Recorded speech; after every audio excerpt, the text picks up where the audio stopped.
Hello, teacher Erica. My name is Johan. So today I'll be reading Street, the Man Who Named the Clouds, from page 327 to page 329. Luke and his family were members of a religion called the Religious Society of Friends, or Quakers. Because Quakers didn't belong to the Church of England, England's main church, they weren't allowed to go to the same school as people who did. Instead, 8-year-old Luke and his younger brother William attended a Quaker boarding school in Burford, England.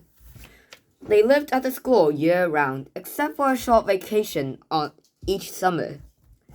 As part of his lessons, Luke had to recite Latin words over and over again. This wasn't interesting or fun at the time, but it became handy years later. Luke finished school at the age 15 and moved back home to live with his parents. He happily began his weather studies outside in the family garden. Twice a day in his journal, he recorded the weather conditions. He used the monitor to learn the temperatures of the air, a weather vane to check the wind direction, a rain gauge to measure the rainfall, and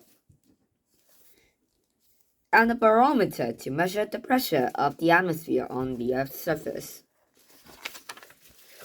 Luke was very interested in clouds. Since there were no scientific names for different types of clouds, it was hard to write about them. He painted pictures of the clouds instead. These are some of his paintings. Luke's father thought cloud watching was a waste of time. He wanted his son to learn a trade so he could get a good job. After a few weeks at home, Luke was sent away to work as an apprentice in a Quaker chemist shop, where medicines were made and sold. Luke worked long hours at the shop for 7 years.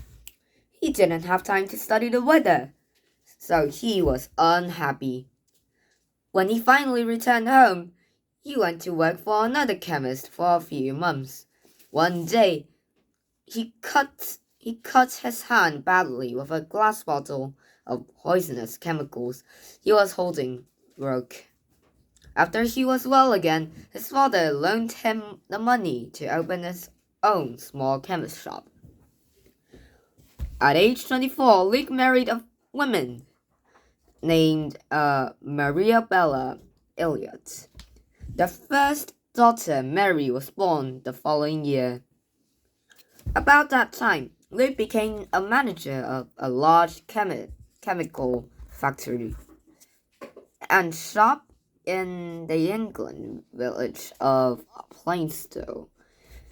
He and his new family moved into a house there. Plaistow wasn't crowded with tall buildings as London has been. There were wide spaces where Luke could easily see lots of skies. Upstairs in his new house, he had a weather watching room with big windows. He filled the shelves with his science books and instruments for recording conditions in the atmosphere. This was a happy time in Luke's life. He had a good job.